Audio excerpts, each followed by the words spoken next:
decided to go with this man right here.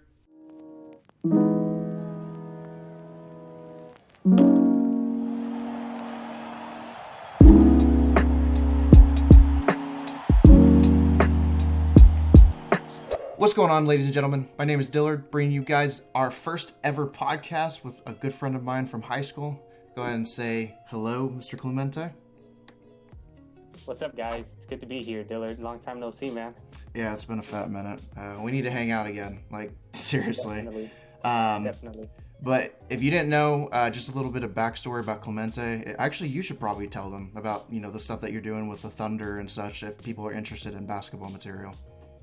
Yeah, definitely. I've been covering the Thunder for like the past couple seasons now with SB Nation's Welcome to Loud City blog/site. I covered the Thunder there. I also freelance with Boomtown Hoops. They're pretty big as well. And also for the OU Daily this past semester, I started covering the NBA in general with like former Sooners like Trae Young, Buddy Hield, Blake Griffin. So you can just find my work pretty easily at CAlmanza1007 at Twitter. I also started a new podcast recently about the Thunder called Breakdown, where it's just me and a couple of my friends just talking about them on a weekly basis.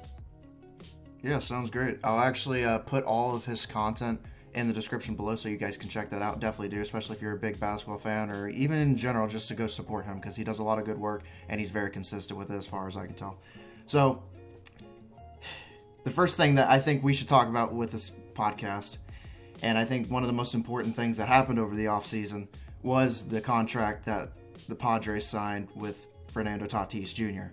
14-year, $340 million, roughly about $23.3 million per year, AAV, whatever you want to call it, he's making per year. What do you think about it? Give me your thoughts and opinions on it. Well, it's pretty unprecedented, right? I mean, you usually don't see somebody who has like one full season's worth of games played sign a 14-year deal at 22 years of age. But I think a big reason as to why maybe the Padres were motivated to get this deal done is because, the CBA is expiring after next season. Mm-hmm. And there's a possibility that the player union could ask for like shorter control for the players, that they could test free agency a lot sooner. So maybe the Padres are like, you know what, we don't want to risk it. We don't want to risk losing Tatis or having him be exposed to free agency during the middle of his prime. So maybe their thinking was like, let's just sign him up now and let's just get it done with, especially since we're confident that Tatis is probably going to be, a generational type of talent. Mm-hmm. I completely agree with you. I'm projecting that Tatis is going to be around a 4 to 6 win player in 2021. At least most of the Fangraphs predictions have him around a 4 or 5, almost 6 win player. I don't know if he's going to get up to 6, but I mean, if he does, then it is what it is. I won't be surprised in the slightest. I do think the very interesting thing that a lot of people are overlooking is I think the Padres might possibly completely fleece Tatis. Tatis could be worth much more than what he's being paid. And the reason I say this is, according to Fangraphs, the non-adjusted cost of a win per season in free agency was about $8 million in 2020, $6.8 million in 2019, and $8.1 million in 2018. So then you go over to the estimate cost of a win in free agency. It was about $9.1 million in 2020, $7.8 million in 2019, and $9.3 million in 2018. So usually I don't really like to do the estimate of the costs. I would much rather use non-adjusted cost because that you're going to get more accurate details with that. Because let's face it, I've taken economics in college, but I am nowhere near an expert in that field. But I can definitely use something like non-adjusted cost and free agency to get some sort of rough estimate of where I think Tatis should be at and what he could be making and what I mean by how the Padres possibly fleeced him. So basically, if we just take what was the non-adjusted cost of a win in free agency in 2020, which was $8 million. Basically, the math's not that hard. It's not that difficult. Roughly, Tatis needs to be at least a 3.1 F4 player or better for the next 14 years, which I'm expecting him to be around a 4-6 win player, not just, from 2021, but from 2021 and onwards. I think he's more than capable of averaging a 3.1 F4 each season or better for the next 14 or so years. I know that obviously he's gonna meet a decline. Everybody meets a decline, unless you're Mike Trout. Obviously, that dude just has yet to decline. It's nuts how good that guy is. But I expect him to be at least a 3.1 F4 player or better, especially with that contract. And roughly, if he's around that area, I would say about 3.2 F4. You times that by 14 years, you get 44.8. And then you times 44.8 by 8 million, which is roughly the non-adjusted cost of each win in free agency in 2020. You're getting about 342.2, or not 347.2.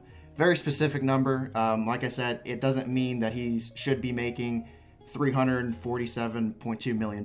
It's just a rough estimate around that range that he could be making. Obviously, you know, the market is insane. It's constantly going up and down. You already can see that from the fact that the non-adjusted cost in 2020 was $8 million compared to $6.8 million in 2019. So it can vary. But basically right now, as of this current in time, with the non-adjusted cost of a win in free agency at $8 million, all he needs to do is be at least a 3.1 F4 player or better for the next 14 years. And I expect him to honestly be better than that. Like I said, around a 4 to 6 win player. So I think the Padres fleece this man. I think he could be making significantly more money than what he signed previously. So give me your thoughts on that. What do you think about it? Yeah, definitely. I'm definitely on the same boat with you. Like on Baseball Reference, he already has 7 wins, and he's only played about 143 games. So he's already like setting like unprecedented amount of like production, and he's only 22 years old. And usually we don't see baseball players hit their prime until like their mid-20s, early 30s. So I think it's a safe bet to assume that Tatis is gonna be like one of the best players in the game for like the foreseeable future. And not only that, but like off the field, he's super marketable. And I think that might be another factor as to why they locked him up, because off the field he's easy to get people be a fan of his, and that should bring in like a ton of revenue for not only the Padres but like Major League Baseball in general, with players or with fans wanting to like, you know, support him, buy his merchandise, stuff like that. So I'm thinking like that as well played a factor into him signing. But it's not like the Padres needed like any additional reasons as to wanting to lock up Tatis. Yeah, I feel you. It's like the little things too. It's like you said, he's a very marketable player. Obviously, the MLB hammers his content left and right. You know, you see him everywhere. He's also the cover on the new MLB The Show game that's coming out here soon. And like I said, you think about the little things. You think about like all the merchandise, you know, the jerseys and the jerseys and all the revenue that he's not going to just bring for his jersey sales and his jersey sales and things like that, but also just for the Padres organization in general. And it's a very smart move, you know, obviously, because I think that they fleeced him. He's going to produce a lot more than what they signed, what he signed for. But also the little things like the merchandise and the ticket sales, all the people that are going to come out to the ballpark, not just as Padres fans, but, you know, people that are going to come out to the ballpark just to see Tatis. Maybe they might not even preferably like the Padres or whatever organization that they're playing at the time. They might just want to go there just to see Tatis. I mean, there are people that go see Tatis, Soto, Trout. You know, there's certain players that people are like, wow, like I don't really care to be a fan of this specific baseball team, but I gotta see this player. Like, he is completely changing the game. And, you know, some people, it changes their passion for baseball. Some people ended up loving baseball, or, you know, it goes that way for other sports, you know, football, basketball, certain players that are marketable for obvious reasons because they're at another elite tier, unlike all the rest of their other competition. I mean, it's easy to grow a sport, and it's easy to get sales off of people like that. So outside of that, I think we did enough talking for that. This is definitely something that you're going to be interested. I'm interested in hearing what you have to talk about this, because he's a huge Rangers fan, like a massive Rangers fan. So we're going to talk about Chu's legacy. So I'll let you go ahead and hammer this in, because I know you probably really want to talk about Chu. Yeah, Shin-Soo, for those who don't know, he signed with the Korean Baseball League a couple weeks ago, I think, or maybe just last week, which basically ended his Major League's career over here. But I just want to talk about how Chu's overall legacy in Major League Baseball. And I think he got a lot of flack, at least from Rangers fans, because of the massive contract he signed. But people seem to forget that. I think Rangers fans, remember Chu like not so well is because the first couple of years of the contract are like usually the big years, or guys like, all right, we expect the best production early on in the contract. But early on in the contract, Chu's like dealt with injuries and inconsistency. But like at the end of the day, I don't think his contract was that bad. Obviously, it was an overpay still, but at the end of the day, I think like around 9 wins over the entire span of the contract, which is all right, you know. Mm-hmm. But yeah, I think Chu was underrated. Don't you not agree, Diller? Like he had the same career on base percentage as guys like Albert Pujols, Derek Jeter at a 37.7. So yeah, that's really all I had to say about Chu, is that he's probably like one of the more underrated on base machines when he was over here playing with the Cleveland, Cincinnati, and Texas. Yeah, I completely agree with you. That's one stat that I think so many people overlook, even though it's quite frankly a very basic stat. That's a huge reason why I can't stand average. I can't do it, man. I never can get around to it. It doesn't take into consideration things like hit by pitches or walking, which I think walking is such a underrated and difficult facet of baseball. That's why, like, for example, I won't get too off topic, but why I'm such a big fan of like Aaron Hicks, because Aaron Hicks is just one of those guys that's going to get on base no matter if he has to hit his way on or if he needs to get on base through a walk, which most of the time he gets on base through a walk. And that's why I love the guy, because I think watching 10 pitch at bats where a man works out a walk is a lot more impressive than coming up and swinging on the first pitch and getting a single. You know, I know that they're both ultimately the same result. They both result in a single, but the 10 pitch at bat, which leads to a walk, I mean, there's very few guys that can do that as consistent as a guy like Hicks can, or, you know, there's a lot of other players I can mention, like Paul Goldschmidt. Paul Goldschmidt is extremely underrated on base percentage machine, especially from 2020. His numbers were ridiculous and nobody was talking about him. But I can agree with that with Chu. He was on base percentage machine.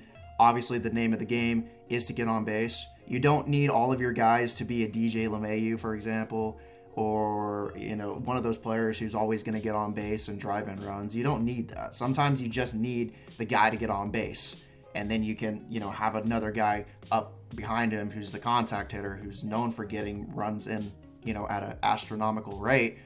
That's the whole point of that. I mean, you don't need everyone to, you know, constantly be getting singles and doubles. You know, sometimes you need those guys that you work on base and you get them through walks. And that's what Chu would do a lot. You know, you get on base, might not always get on base through a hit, but he'd always get on base at least through walks. And that's the game of game. I mean, if you're going to complain about Chu getting on base, I mean, what's the point anymore? What's the point of even liking baseball?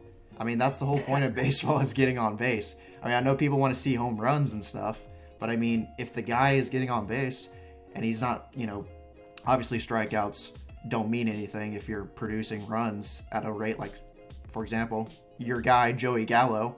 You know, it doesn't matter if he strikes out 200 times if he's producing more than the majority of the league from home runs and such like that. But, you know, obviously I think, like you said, I think Chu's very underrated just because of the on-base percentage alone. Obviously he was never a great fielder. Right. But, I mean, I think obviously he didn't have the best speed in the world, but he did steal bases occasionally when they needed him to, and he's an on-base percentage warrior. And like you said, I wish more people would, I guess, not overrate him, but underrate him, because I do think he is underrated. And I mean, over a 1,600 game span, at least over 100 or over 1,600 games, he had a WRC plus of 123. I mean, how are you going to complain about that? That's above league average as far as I'm concerned for, you know, how many seasons? I think from 2005 is when he was promoted to the majors. I know he didn't play too many games in 2005, but from like 2005 to like 2020, I mean, that's a pretty significant stretch of games played in significant years. So I can't certainly complain about that. Is there anything else you wanted to talk about with Chu, just to, you know? Yeah, a couple things. I think the reason why Chu wasn't like as popular is because, like you said, walks aren't sexy. Home runs are sexy. People watch highlights are like home runs. Like nobody Sports Center isn't showing like 10-pitch walks. It's all about the home runs, man. They want balls in play, and I think that's probably a big reason why walks aren't like as appreciated as they should be among like fans, both casual and like diehards. And like another thing is that I think people like put too much emphasis on the player's contract, because you can have a good player and have a bad contract, but just because someone's on a bad contract or is a bit overpaid doesn't mean the player is like not, you know, good or bad, you know. That's not just in baseball but in sports in general. I think the players and contracts are like way too close or linked together at the end of the day. I feel like you should be able to separate the two and be able to like realize that, you know, good players can be on bad contracts. Yeah, I get that. It's not always on the player's end, you know. The organization themselves has to agree to sign the contract as well. So, you know, like you said, you hit the nail in the coffin. I mean, not every contract is bad, and obviously not every contract is good either, you know. It just depends. It varies on player to player. But also, I thought we'd talk about, to end this podcast off, we could talk about the predictions that we have as far as winners in each division in the 2 wildcard rounds. And then we could also talk about the awards outside of Rookie of the Year, because I'm not even going to try and guess the Rookie of the Year. To be honest with you, even as big of a baseball fan as I am, I really haven't sat down and looked at all the Rookies of the Year. And I'm not really the best when it comes to figuring out how I should, how rookies are going to be projected moving forward. That's more of a, you know, MLB scout, minor league scout, college scout type of thing. That's not really my expertise. But let's go ahead and just get into the predictions. So AL East, try not to be biased. I think it's obviously going to be the Yankees. I don't see it not being the Yankees. But if I had to choose another team, which I have them going into, actually I don't have them going into the wild card. If there was any other team that I think that would compete with them, obviously I think the Rays are going to be stubborn this year. They're always stubborn. They're pitching. I don't think they took necessarily a step forward, but I don't really think they took much like steps back either. I know they did lose Chris Snell, and they did lose Charlie Morton. Charlie Morton went to the Braves, and Snell obviously went to the Padres. They still have Tyler Glass now, and obviously their bullpen is still fantastic. The problem with the Rays is that they still can't score runs in bunches. Obviously, they do have Randy Rosarina, which that guy is ridiculous. I still have PTSD from what that man did to us in the ALDS. I mean, he is a very special player. He's going to be amazing. I also don't want to sleep on the Blue Jays. I don't think the Blue Jays are going to win the division, but I think the Blue Jays could definitely sneak in as a 2 spot. Might miss the playoffs, but I think that they could definitely make the 2 spot in the AL East. Just because, you know, you have George Springer. Outside of the cheating scandal stuff that happened with the Astros, if your cousin watches this, I will definitely give him the benefit of the doubt and say that I genuinely don't think I think Springer is one of the players on the Astros that never needed to cheat in the first place, and that's what drives me up the wall about especially a player like him. Is he was good, and he was an above league average player even before the cheating scandal happened. So it just drives me wild why he even needed to do that in the first place to, you know, be successful. But the reason I say that is the Blue Jays have a lot of young talent too, and the pitching is the problem. That's the reason I don't think there's no way that they're going to pass the Yankees, just because of the fact that their pitching is not going to be able to compete with the amount of runs that the Yankees are putting up on an average basis. Yeah, I agree. I have the Yankees winning as well, honestly. I think it's a pretty safe pick. The Red Sox and Orioles are rebuilding, so they're not going to be good. So really the only competition the Yankees are going to have are the Rays and Blue Jays. And like I have the same concerns as you do. The Blue Jays is pitching. I wanted to ask you, like, what do you think of Corey Kluber? Because I know he only pitched 1 inning with the Rangers last year. Is it like a high or low risk, high reward type of situation with him? I would say it's definitely a low risk because we're bringing him on a 1-year contract. I would love for him to come out and have like a 2017 AL Cy Young caliber season. I doubt it will happen.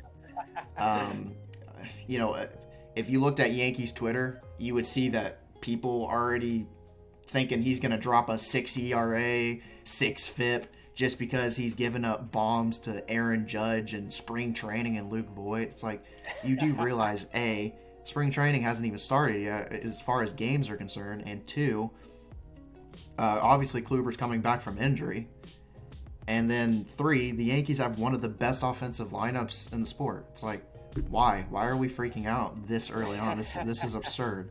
But I don't think Kluber's going to do like 2017 numbers as much as I would love for him to.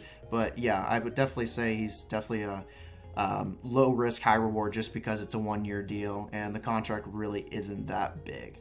But personally, I love that we did Kluber, and I love that we brought in Jameson Talon too.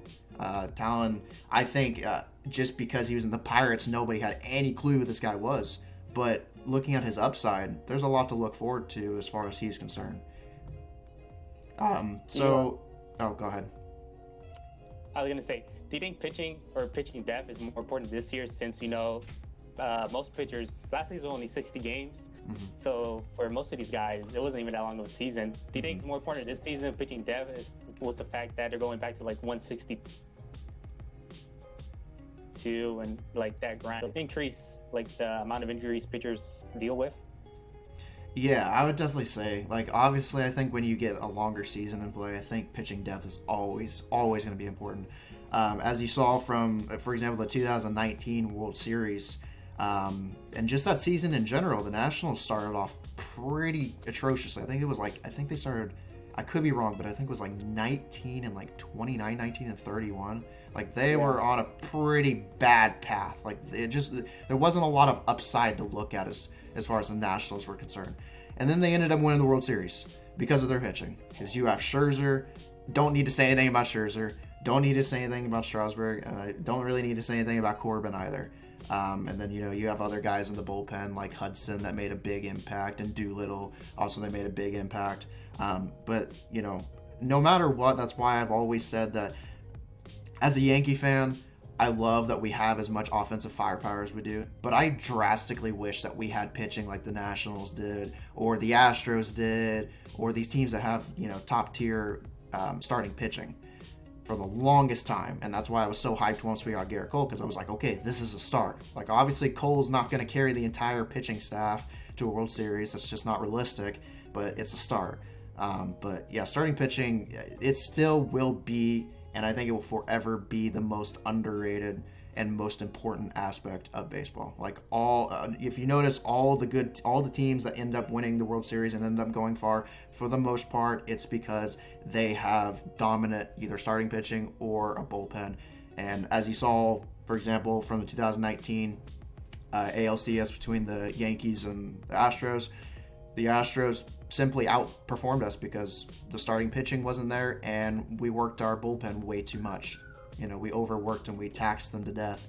So yeah, I definitely think that in a fuller season and a longer season like they're going this year, back to normal, pitching is everything. It is the most valuable part of the game. That's why the Rays, are such a nasty team, and such a team that I'm still kind of worried about.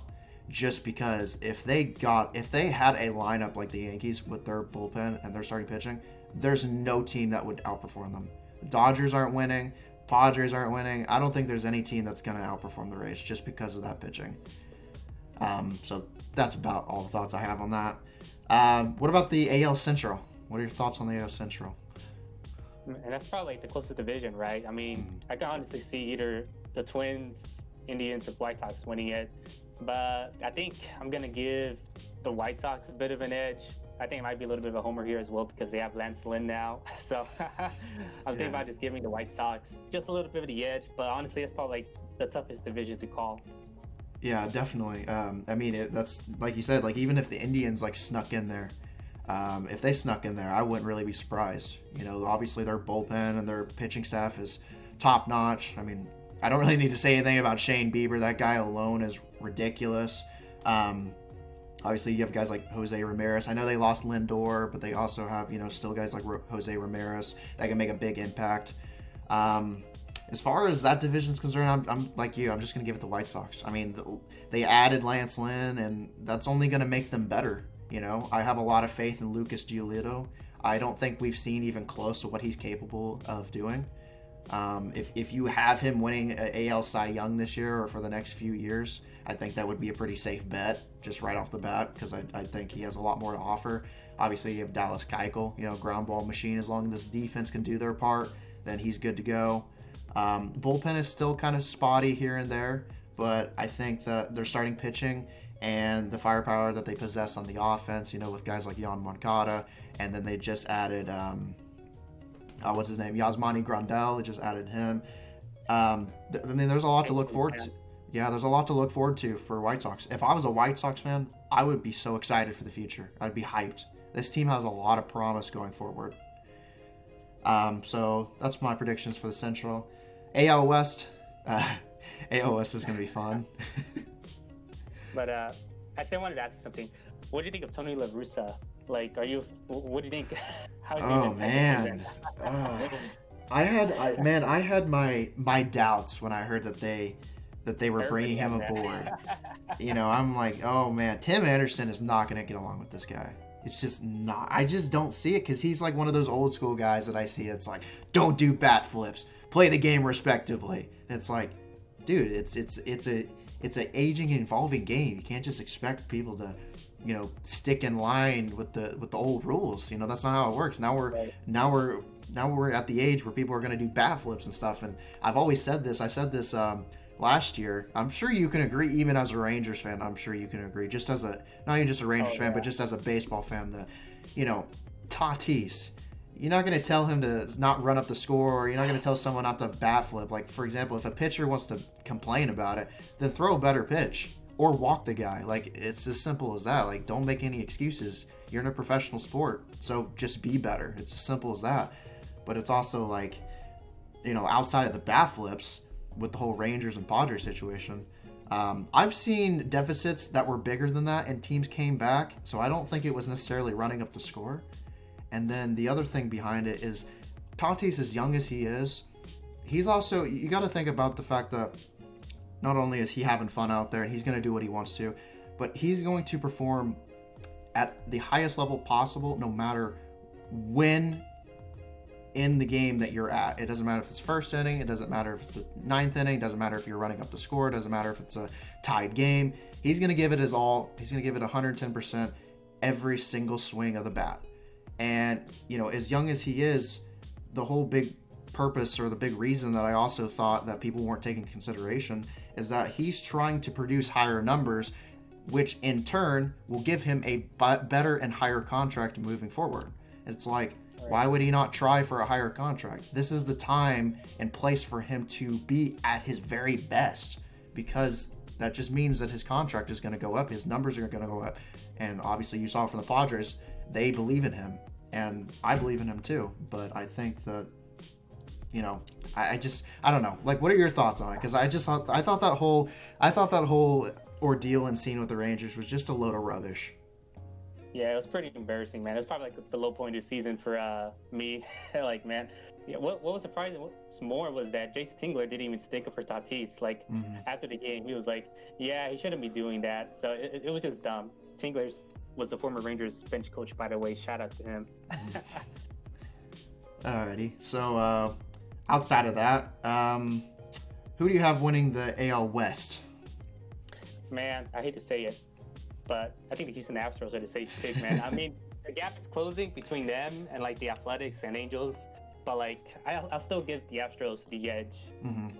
Yeah, I'm still going with the Astros. I don't want to say it, man. Your cousin's gonna say this and be like, "Oh my God, we got him! We got both of them." He said the Astros, but no, it's just, I think it's the obvious pick. I mean, outside the cheating scandal, they're still a really good team. I know they lost Springer, but I think they'll be fine without him. Now, I will talk about him later on in the podcast, but I'm definitely curious with what Verlander's going to do, especially coming back off of this injury. That's going to be something very hard for him to overcome at his age. But I think if there's any guy that can do it, it's going to be Verlander, and he doesn't throw that many fastballs anymore. He used to be a, blow it past you kind of pitcher. Now he's reverted more to a finesse you kind of pitcher. He's thrown a lot of sliders, and I think it's worked wonders for him. Obviously, Greinke's going to be Greinke. I think Greinke's fine, although I don't like the contract that the Astros signed him to. I didn't think that was the best case scenario. But obviously, Greinke is a very good pitcher. He's a good number 2 for them. You could say that he's an ace pitcher too, as a number 2. Which I think that's the one part that's going to be the big question mark for the Astros is their pitching. Their starting pitching with Verlander, you don't know if he's going to be, come back or if he's going to fall off a cliff. If this is the end of an era from Justin Verlander, and the bullpen's kind of spotty here and there too. Obviously, I think the offense has it, but like you said, the Athletics are closing the gap. I personally really like the Athletics, and Athletics, had some add-ons as far as the bullpen and stuff is concerned. I think they got better. Hopefully, Matt Chapman. I'm a huge Matt Chapman fan. I think people completely underestimate how good Chapman is. I personally think he's better than Arenado. I'm actually going to make a video about that. The comparison between them two. So I like him. I like Olsen a lot. They did just lose Simeon, but I'm kind of on the hoops with Simeon because Simeon, he had that one season that was MVP caliber, but then he went right back to having pretty much a below major league season average season. So I don't really know about that too much. Angels, I could say it till I'm blue in the face. I mean, I don't know if you've seen how many times I tweet on Twitter to get Mike Trout some damn help. Like, I am so sick of this man not getting any help. And you can't tell me the Angels, are actually trying to do something. They had a chance to go out and get Cole. They didn't do it. They could have gotten Paxton. They didn't do it. I don't even think they went after Odorizzi. Did Odorizzi get signed yet? No, I think he's still out there. Okay, so they have yet to even get Odorizzi. And it's like, what are you guys doing? And then they went out and signed that, gave Rendon that contract last year. And it's like, I get it. Rendon is also an MVP caliber player. He's a very good player. But you guys need starting pitching before you need to sign Rendon to a massive contract like that. I mean, I said it last year. I thought they should have went after Bumgarner and Ryu and would have gotten them arguably for the same price, if not lower, than signing Anthony Rendon. And then you bolster your starting pitching. And that's not even the bullpen. The bullpen, I can't even, the nicest word that I can put the Angels bullpen is a train wreck. It is a disaster waiting to happen. You don't know on any given night that the Angels put up a 4 or 5 spot and then they ended up blowing the lead. And even to teams like the Mariners, I've seen them do it. I've seen them blow leads to teams they should obviously be beating, like the Mariners or the Orioles or teams that, obviously struggle the most throughout the season. But it keeps going back and forth. It's like the Angels need pitching. They need it desperately. And I don't think Ohtani's the answer. I'm one of those people that I don't want to doubt Ohtani because I know what he did in Japan. I know he's very capable of being a very good pitcher and obviously a good hitter. But with how the Angels are working, I think the Angels are manipulating him in a negative way.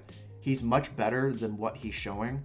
And because of that, I think he needs to stick to either a hitter or a pitcher. And I think he's a much better hitter than he is a pitcher.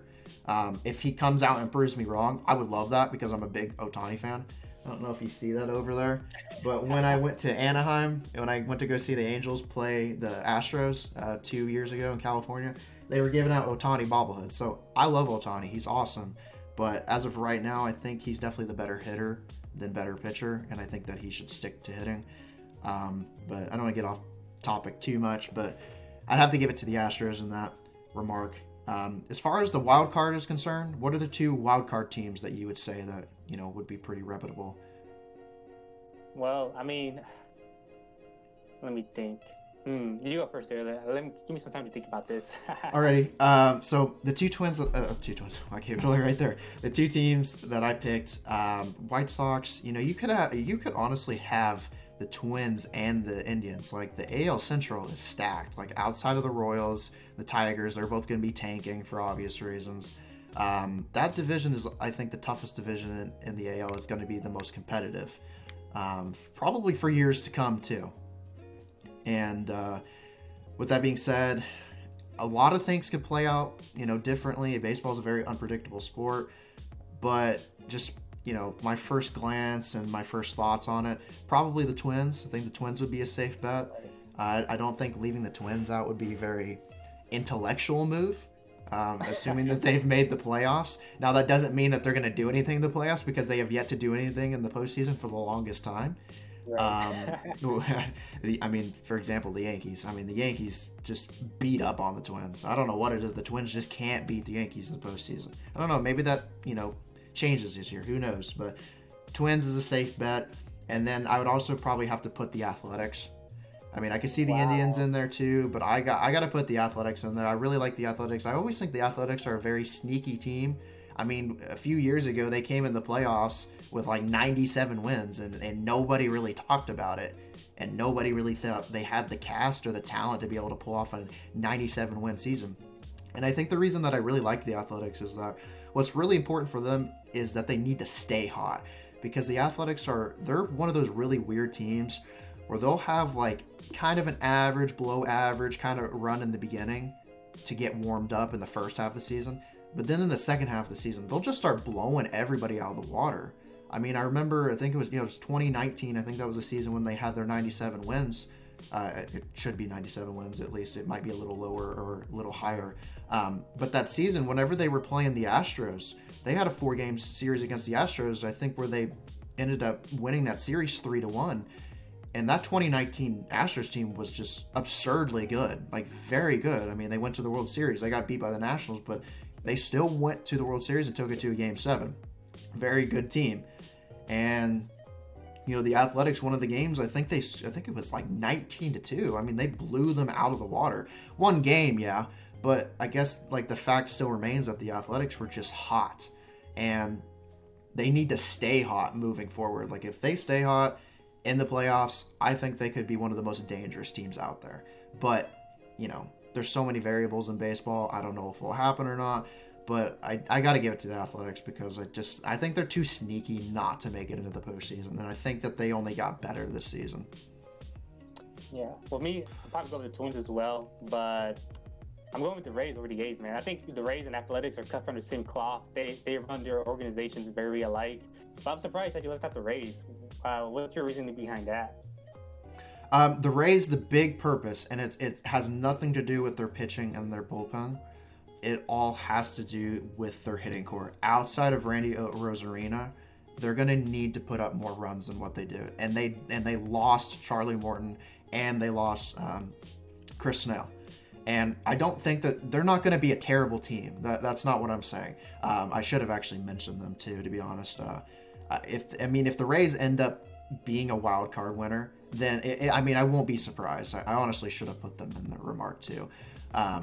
But I think the reason that they would miss the wild card is because they're missing out on Morton and Snell. Their bullpen is going to be fine. Their bullpen is going to keep them in the games, and they're going to keep them in contentionship for the postseason. But I don't think Tyler Glasnow is going to be able to do it on his own. And I don't know about stretching out some of those guys, some of those guys who are used to 1 to 2 innings, stretching them out to 5 to 6.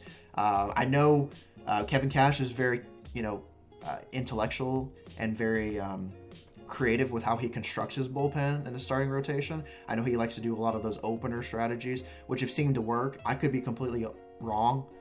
For all I know, the Rays can end up taking the East. Who knows? But as of right now, because of losing Morton and losing Snell, I don't know if that's enough to push them, A, in the AL East as division winners, and B, in the wild card position. I'm just not too sure with the fact that their offense isn't able to score runs in bunches. They win games within a matter of 1 to 2 runs. They win games by beating you 2-1, 3-2, 1-0. And, that's just how they work. There's nothing wrong with that. It's just that if you lose key pieces like Snell and Morton, that might come up as, some sort of problems in the future. So that would be my reasoning. As far as the NL East is concerned, this is another division that is extremely tough. I think it's going to be very tough. Even the Marlins, even though I expect the Marlins to probably be either 4th or 5th. They're going to be battling it out with the Phillies for 4 or 5 spot. I still think that the Marlins will be better than the majority of teams that are that place 4th or 3rd in their respective divisions. That division is just going to be very cutthroat. I have to give it to the Mets. I really hope that I'm not giving the Mets too much props, because the Mets are one of those teams that they look really good on paper, and never fails that they always shoot themselves in the foot. Countless years after year after year, they always manage to shoot themselves in the foot.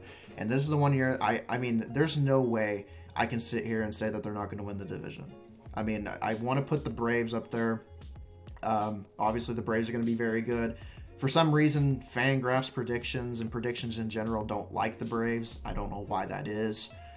But the Braves are obviously going to be a good team to compete with. And I think the Nationals are always going to be a slept-on team with that. That starting rotation is always going to be ridiculous. And you also have Juan Soto, which is just, I know he's not going to be able to carry a team to victory every time. But, you know, when you have 3 starting pitchers like Corbin, Strasburg, and Scherzer, and you have Soto playing as many games as he is, you know, I like the Nationals' chances of winning a lot of those games. Just from those 4 players alone, they make a huge, significant impact on the field. But as far as the Mets is concerned, I have to give it to them just because they look good on paper. They added Lindor, which is nuts, and they also added Carlos Carrasco, which I think he's a very underrated pitcher. I don't think he got near the amount of daylight that he deserved in Cleveland. And also shout out to him for beating cancer. That's awesome that he's able to beat cancer and come back to the level that he is at. I mean, really nothing else can be said about the Mets. If they end up either A, missing the playoffs, which would just be atrocious, or B, end up not winning the NL East, I think it's a pretty reasonable answer to completely say that they failed expectations, especially if the Mets miss the playoffs. The season's a complete and utter failure if they miss the playoffs somehow. I don't see them missing the playoffs, but this is the Mets we were talking about, so. I was gonna pick the Nets or the Mets too, but since you picked them already, I'll spice it up a bit. I'll probably pick the Braves. They're bringing back the same core that's won the division before already. Plus, they improved their pitching with Charlie Morton. So I think I'll probably pick the Braves just to contradict you. I got you. Yeah, I mean, you have every right to say that. I mean, Morton, Max Fried is insane. I know we kind of just saw his full potential lately in a 60-game season. You can only put so much emphasis on a 60-game season, but you have him. I think his name is Ian Anderson. He's the young starting pitcher that came out of nowhere and was just dominating. I mean, he has a lot of potential. Yeah, I could definitely see the Braves going in there. So what about the NL Central? Man, what's up with these Central divisions, man? They're so tough to call, man. You got the Cardinals who just got Arenado. The Brewers are going to be the Brewers with Yelich. The Cubs, while they sold off Yu Darvish and their pitching is worse, they still have the talent to compete and win games. Mm-hmm. The Reds, they made the playoffs last year and they got Luis Castillo. So honestly, the only team who can really eliminate now are the Pirates. But with all that said, I'll probably go with the safe pick as well and choose the Brewers. And you said the Brewers? Yes, the Brewers, Milwaukee. Alrighty. That's actually, I like that answer a lot, to be honest. It wasn't my answer, but I think that that's a very underrated choice. As far as the NL Central is concerned, the Pirates lost cause, and they also just lost Josh Bell too. I really don't have any desire of watching that team unless they play somebody like the Padres or something like that, where I can watch Tatis. So Pirates is a lost cause. The Reds, they did lose Trevor Bauer, but obviously you still have Luis Castillo, and you have Sonny Gray, which even as a Yankee fan, I love Sonny Gray. I think he's very good. I think he's a lot better than what he showed in New York, and even when he was with Oakland, he's finally starting to show and come out of his shell a lot. And then you have the Cardinals, which I'm actually going to go with the Cardinals just because I like that Nolan Arenado signing. I know earlier I was talking about Chapman and Arenado, but that doesn't mean that Arenado is not one of the best third basemen in the league, because he obviously is. His defense is ridiculous. He's an elite defender in terms of defensive runs, ultimate zone rating, and outs above average. I mean, he's elite in every single one of those categories, has been for the longest time. Obviously, he's a good hitter. I think he will adjust to Busch Stadium. I don't think his numbers will be even will be close to how inflated they were when he was hitting at Coors Field for obvious reasons. But I still think that he'll do fine, and he'll still be one of the better hitters in the league, although his numbers will definitely come down, and people will start to see how much those Coors numbers inflated them. But Cardinals, I got to give it to them just because of that. The Cubs are a really weird team. I'm still curious how they're going to be able to figure out the whole Bryant and Rizzo situation, because I don't think they're going to be able to pay for both of them. I just don't. And I don't even know if the Cubs want to pay for both of them. I don't know what they're going to do about that. It's going to be an interesting situation. Obviously, you still have Kyle Hendricks, but you also did lose Yu Darvish, so that's a big blow, especially a guy who had a Cy Young caliber season. I know you have probably a very soft spot for Yu Darvish. Oh, big time, man. Yu Darvish is, he used to be a Rangers legend way back in the day, for the kids that didn't know that. Brewers, it's a really tough division. I mean, honestly, the only reason I really picked the Cardinals is because I really like the addition of Arenado, and I love Paul Goldschmidt. Goldschmidt is one of the most underrated players in the league. I mean, like I said earlier, he's an on-base percentage machine, and nobody seemed to even care about it. I don't think really anyone acknowledged the sneaky good season that he was having in 2020. I know it's a 60-game season, grain of salt, but you can't take that away from Goldschmidt. And he's obviously been a very good player before when he was on the Diamondbacks. And then the Brewers. I picked the Cardinals, but if you say the Brewers, I could definitely take that just because I love Brandon Woodruff. He is a stud. He finally is coming out of his shell. He's finally becoming what a lot of people were thinking he was going to be. His upside is only going to get better from here. Don't really need to say too much about Woodruff. He's only going to improve down the line. And then you have Yelich. I mean, I don't think I need to speak anything about Yelich. Obviously, Yelich is a top 3 player, top 5 player in the league without a doubt. I don't know how MLB put him at number 9. I don't know if you saw those lists, but they made a top 100. They put Yelich at 9. I'm like, there's no way you can sit here and tell me with a straight face that Yelich is a number 9 player. There is no way this man is not a top 5 player. And they're like, well, his numbers were inflated from, the 60-game season, and he didn't have a good season. And I'm like, do you know who also didn't have a good season in 2020? A lot of noticeable names. Javier Baez didn't have a good season. Chris Bryant didn't have a good season. Mike Trout, even as good as Mike Trout did, Mike Trout even said he didn't even have a good season. And this dude had a 167 WRC plus season, and he's telling me that he didn't have a good season. Like, that's nuts. But like, even Trout, like, for his standards, didn't have a good season. And it's like, that's why we only can take 2020 with a grain of salt, and that's why I just don't believe those numbers that Yelich has. He's a lot better than what he had in 2020. So there's that. NL West. What about the NL West? I think the most basic pick would probably be the Dodgers winning it again, and I'll probably go with that as well. I mean, they've won the division how many years in a row now? I think since 2016, I believe. I'll pick the Dodgers. I'll go against the Dodgers when they give me evidence that they should have won the division. Okay. I mean, that's pretty the easiest choice. I mean, when you have David Price, you add Trevor Bauer, you have Clayton Kershaw and Walker Buehler. I mean, that's like a video game team, dude. Like, that's nuts. 2 runs, man. Just give us 2 runs. That will be good most of these games. And the thing is, like, the Dodgers bullpen is also pretty solid. It's very good. Right. And then they have one of the best offensive, lineups in the league. And it's like, if you somehow score, 2-3 plus runs on this team, how are you going to counter the offensive lineup that they have? There's only a few guys that I think that could really go out there and counter them.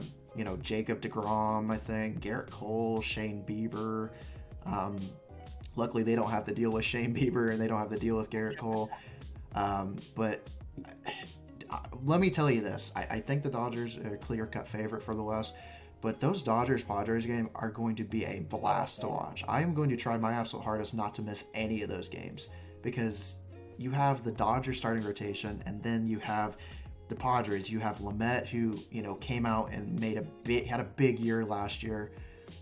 He's going to have a lot of upside. He's going to continue to get better. I have a lot of promise and potential that I can see in him. You have Darvish. They added both Darvish and Snell, which is just ridiculous in the same offseason while signing Tatis's massive contract. And then you also have, I know he's battling with injuries, but, I can't ignore Mike Clevinger. I mean, that guy's a stud when he's healthy. And then you also have Chris Paddock, who has a lot of upside into. I know he's kind of struggled with inconsistency, but if Chris Paddock is your fifth pitcher, that's nuts. Like, if he's your fifth, I will gladly take that any day of the week. Like, that's nuts. I know he'll be kind of probably going back and forth between 4 and 5 because Clevenger's dealing with injuries and such. I don't really know too much about his recovery time. But that division between those teams, those are going to be some of the best games of the year. And then the Padres lineup. I mean, you have Manny Machado, which is ridiculous. A lot of people still underrate him. You can say what you want about the contract. It is what it is. You can say it's a bad contract, good contract, but that doesn't mean Manny Machado is not one of the better players in the league, because he absolutely is. Tatis, it is what it is. I think I read something, I could be wrong about this, but I think I read something on Twitter where the infield alone for the Padres is worth over $1 billion. Like, that's nuts. Like, that's insane. Like, the Padres are really going for it. Like, the time for them to win, their window is like now. Like, do it now. Like, and unfortunately for the Padres, they have to deal with their big brother, the Dodgers. So, but the good thing for the Padres is they're very young. They're only going to get better. And the Dodgers, obviously, they were able to make it count last year, but the Dodgers have had a bad reputation, a bad track record of just blowing the games wide open and just failing to come up big in the postseason. They came up short. I'll give them the benefit of the doubt in 2017 because of the Astros. So I'll give them the benefit of the doubt for that. But when they played the Red Sox in the World Series, that wasn't even a close World Series. The Red Sox were clearly the better team. And then in the 2019 playoffs, obviously the Nationals came back, and I don't think anybody was predicting the Nationals were going to beat the Dodgers. So, the Dodgers have had their hiccups in the postseason. Luckily, they were able to come up and get a World Series win out of it. I'm happy for guys like Clayton Kershaw are finally able to get a ring and retire as a Hall of Famer when he does retire, and know that he has a World Series under his belt. But obviously, I think the obvious choice is the Dodgers. Now, to lead into the wild card spots, I would have to say the Padres. There's no way the Padres are missing. I don't need to say anything about that. And then for the wild card, I know that you picked the Braves for the East. So I ended up picking the Braves for the wild card because, there's no way the Braves are missing the playoffs. I don't know how these predictions and these projections are saying the Braves are going to be like an 80 and 82 team. That makes no sense. I get they play in a tough division, but they're the second best team, I think, in that division. Unless the Mets, again, just shoot themselves in the foot, which is, if it happens, then I won't be surprised. But that's my prediction. So what are your predictions for wild card? Probably the same as yours. I got the Mets and the Padres, and I just want to bring up the fact how the Padres are basically like the Rangers of the NL West because their GM is from the Rangers organization, their managers from the Rangers organization, and they got Jurickson Profile there too. So I just want to point that out as like a moment of pride for Rangers fans that they can root for the Padres, and it'll be almost like rooting for the Rangers. Yeah, you guys need it too with just how much the Rangers have been just going downhill steadily over the last few years. And, there's talks about, I don't know if it's going to happen. I don't think the Rangers should do it unless they can get a good return from it. The possibilities are endless, but, now they're talking about the possibility of Joey Gallo not even being a Ranger in the future. And it's like, dude, who do they even have at this point now to look up to as a role model or as a good player that they know that will be there for them? You lost Elvis going to the Athletics. I mean, what the hell? Like, that was weird. Like, I did not see that coming. And then, we don't have, unfortunately, Beltre retired. Beltre was the pride and joy of that Rangers team for the longest time. So there's that. But I think the last thing that we should end off with is our awards. Now, I don't think you're going to do Rookie of the Year, and I'm not either. There's just too many variables that go into that. I'm going to be wrong. But as far as like AL MVP, ML MVP, and Cy Youngs, give me your list for MVPs first.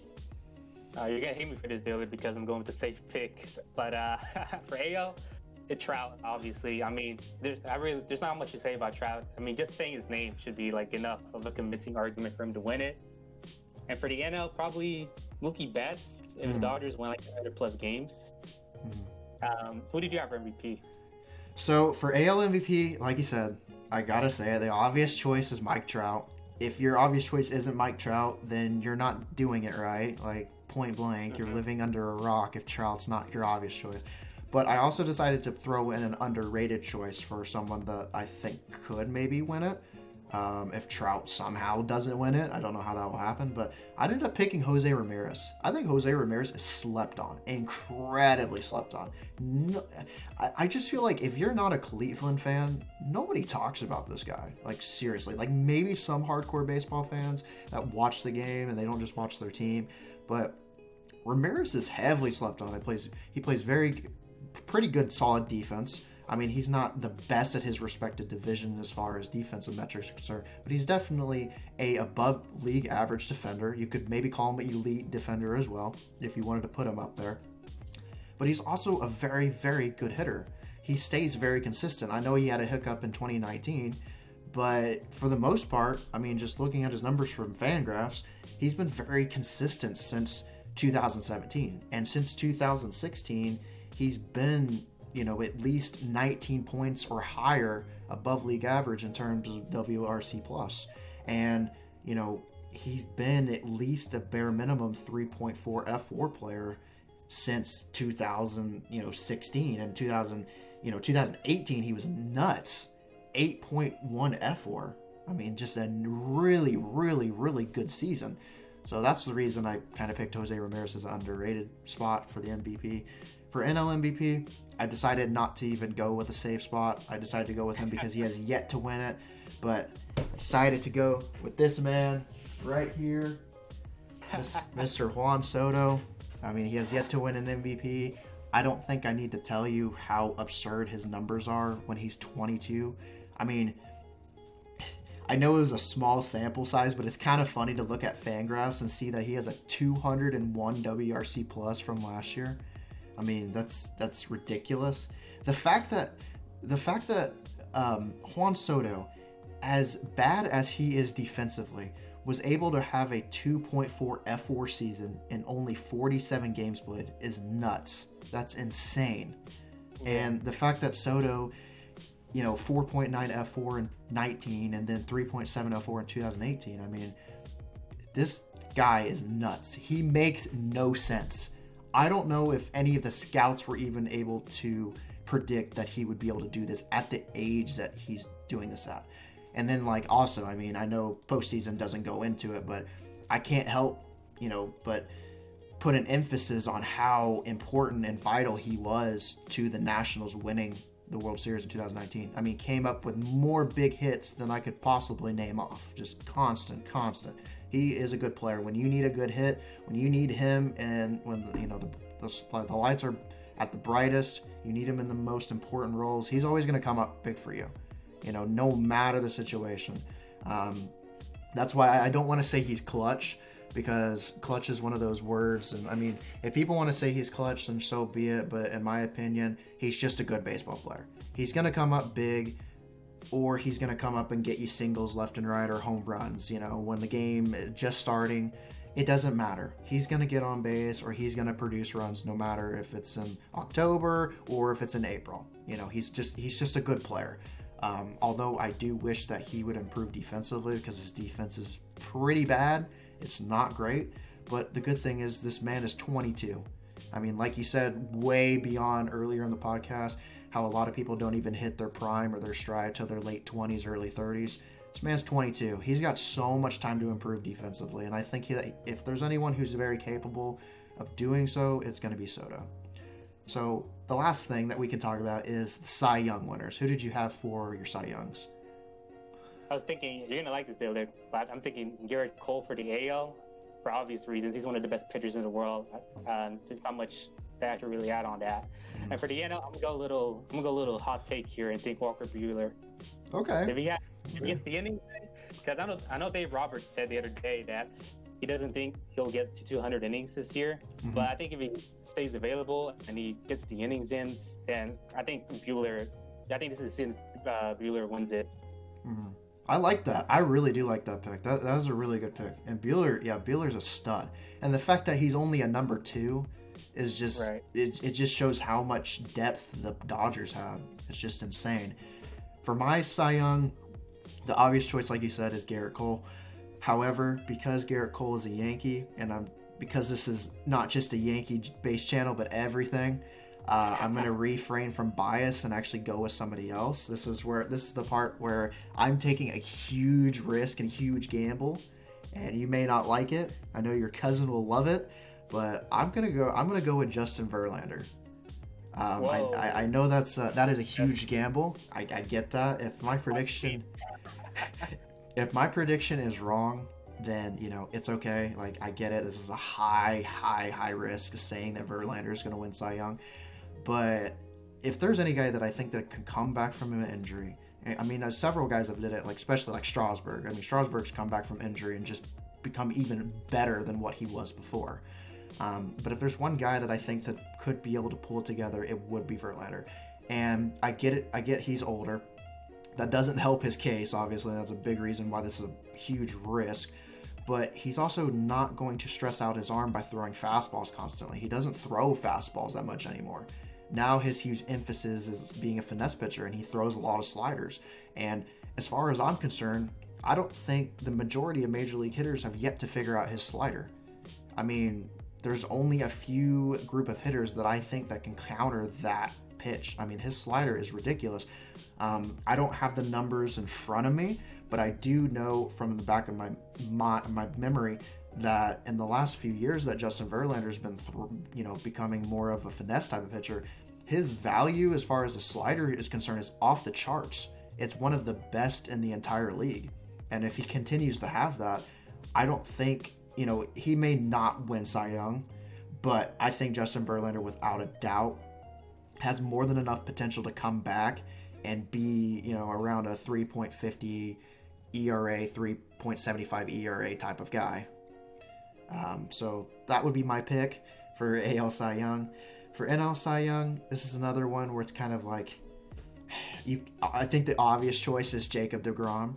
Right. Yankee fans won't like this when I say this, but Garrett Cole, obviously I think Garrett Cole has the potential to be the best pitcher in the league, but Jacob deGrom is still the best pitcher in the league. Like, I don't even really think that's up for debate. deGrom's numbers speak for themselves. I mean, when you have, I don't usually go off ERA. I'm more of a FIP and more of a Sierra type of guy, because I think they better quantify things that are out of pitchers' control, things that we can actually control for pitchers. But I can't ignore the fact that Jacob deGrom, and I think it was 2018, had over 200 innings pitched and had an ERA under 2. I think it was like 1.70 or 1.97. I mean, who does that? Like, that's absurd. That's video game numbers. So the safe bet would be deGrom, but because I don't want to do safe bets because it's boring, I'm going to go with, I think you might like this because you picked them in one of the divisions, but I'm going to go with Brandon Woodruff. Wow. I think Brandon Woodruff, I have a lot of respect for this man. It's been a long time coming. I know 2017, pretty rough season, although he only pitched 43 innings, so we didn't really get a whole lot of sample size. We didn't really know what the potential that he had. 2018, a lot better numbers. He came up a lot. And then you go from 2019 to 2020. I mean, he just continues to get better. I know 2019 he had a higher FIP than he did in 2020. 2020 he had a better ERA than 2019, but I think he's a very good pitcher. He's a very, very solid good pitcher. He's underrated. He's only 28. There's a lot more upside. As far as the projections are concerned, I usually use, it really depends. I like to use Zips, but sometimes I'll use Steamer for the projections, and I know you can only take projections with a grain of salt. It's just kind of like an area of where they're, guessing where he's going to be at. But like, as far as I'm concerned, they're saying that he's going to be around a 3.58 FIP, 3.58 ERA kind of guy. He's going to be around that range. And, I think that's the minimum. I think that he can do a lot better than that. I think he can have a lot better numbers. Projecting that he's going to be around a 4.2 F4 player, that's very good for a starting pitcher. And I think that he can do better than that, to be honest with you. So that's my pick. I just had to do him just to show some respect to Brewers fans. I know Brewers fans love them some Brandon Woodruff. And he's a very underrated guy in the league. Do you think Woodruff is going to get like enough publicity and like popularity from fans for him to actually win the award? Because Cy Young, even though it shouldn't be the case, it's popularity plays a factor into voting. Oh yeah, 100%. That's really a good question. I'm not sure. I know he'll never ever get the popularity that obviously Yelich gets. And obviously he plays for a smaller market team like the Brewers, so it'll be much harder to promote him in the way that he deserves to be promoted. Because you and I both know that he deserves the credit. But the casual baseball fan has no idea who Brandon Woodruff is. They have no idea what he's capable of what he's done in a short period of time. The only thing I can say is I sure hope so. MLB, this brings up a good case that MLB just needs to do a better job at marketing their players.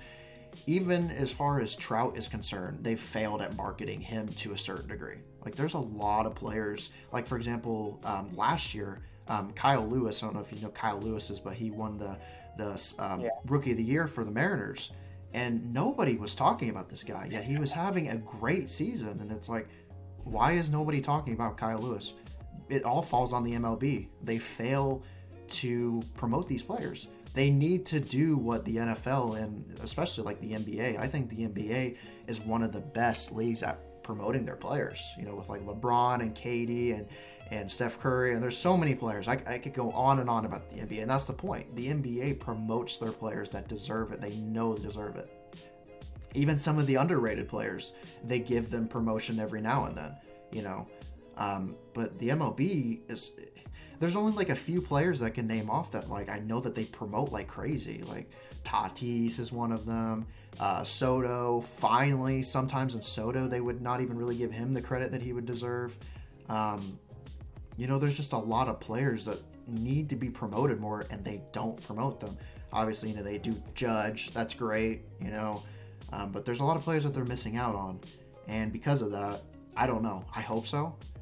I know in the past people won't like it when I say this, but a lot of the awards that Derek Jeter won whenever he was, on the Yankees, still in his prime, a lot of those Gold Glove awards were because it was a popularity contest.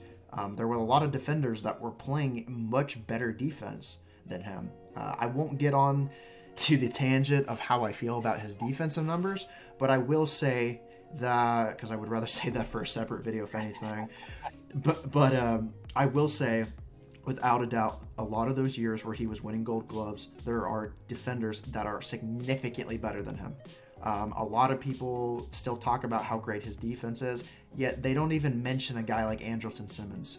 Andrelton Simmons by himself is probably going to get inducted into the Hall of Fame because of his defense alone. Like, he's nuts. He is the best defender in the league, without a doubt, from any position possible. He is the best defender at his respected position, and I don't even think it's close. Like, he makes Matt Chapman and Arenado look like choir boys. Like, I'm not even kidding. Like, he makes them look so much more subpar because he's on just a completely different level in terms of like IQ. Like, his IQ level as far as how he sees the field and how his defense is just unmatched. Like, I don't know anyone who's doing the things that he's doing, going to second base, then going to third base to get an out. Like, it's just nuts. But I don't know. Popularity contest, I hope he does. That's pretty much the only thing I can say, because I can't convince the voters to go out and vote for Brandon Woodruff. I wish I could. The baseball writers have been doing a lot of people disservices, like Barry Bonds and stuff like that, but that's a topic for another day. So that's about it. So yeah, that's pretty much all I have on that topic. So is there anything else that you wanted to talk about real quickly before we go ahead and end the podcast off? No, not really. I just want to thank you for having me on. I appreciate it, man. Yeah, no doubt. And we'll definitely be doing these podcasts more to the people that are watching. We plan on doing these pretty much just once a week. The only time that because the thing is, I'm sure Clemente, he could do it more than once a week or, multiple times throughout the week. But for me, I'm also doing the Yankee channel, and I also do a lot of other stuff that I'm going to be doing on this channel as well outside of podcasts. So I won't always have the time to be doing 3 to 4 podcasts a week, which I would like to, but I would rather have quality over quantity any day of the week. So that's why we're always going to do 1 podcast per week. Probably uploaded on Sundays, I would imagine, because this is going to be uploaded today before spring training starts. Happy spring training, by the way. Probably should have mentioned that in the beginning of the podcast. Pretty late now, but we'll definitely be doing podcasts at least once a week. And if there's a really important topic, like if there's a really, really important topic that needs to be addressed, then we will make 2 a week, but we'll never make 3 a week. Most of the time it's just going to be 1. Always going to be talking about baseball, different kind of baseball content. We're going to try and touch every team possible. If you guys have any ideas of anything that you want us to talk about, we definitely will. I mean, Clemente and I could probably sit here and have a 24-hour live stream if we wanted to, talking about baseball. If we had the time to, we would, because baseball, at least, for me, it never gets tiresome. I mean, I love this game. I want to work in it one day. This is pretty much my whole life. And I know you want to work in basketball more than baseball, but, point still stands is definitely you're into baseball, like hardcore, just as much as I am and a lot of other people. You can't love one child more than the other. Yeah, that is very true. All right, so I hope all of you guys enjoyed the podcast. If you guys did, make sure you do leave a comment and let us know what we can do better in the future. Give us some topics in the future. Also, leave a like. It also helps a lot. And share on social media. That's very important too, because then it gets us a lot more views and people start to notice us a lot more. And that's the whole goal, is to get it out there as much as possible. And last but not least, go to the description. Go check out my friend Clemente's stuff. You won't regret it. He does a lot of good stuff. I think don't you have some baseball Ranger stuff that you did in the past? Yeah. I did an article over one of the relievers. Like, I can't remember his name. Jonathan Hernandez, that was his name. I did one over him. I did one over Joey Gallo as well. Just stuff like that, teaching based about them, like how great of a players they are individually. Alrighty, so you guys go definitely check out that stuff, and like I said, he's big into basketball. So if you're a Thunder fan, that's even better. You should love the stuff that he has, because he does every day. I check Facebook, he's always posting a podcast, so he's very consistent. He does a lot of good work. I've listened to a lot of it. It's really good stuff. You keep doing your thing, Clemente. Thanks, man. And I hope you guys enjoyed the podcast. I'll see you guys later.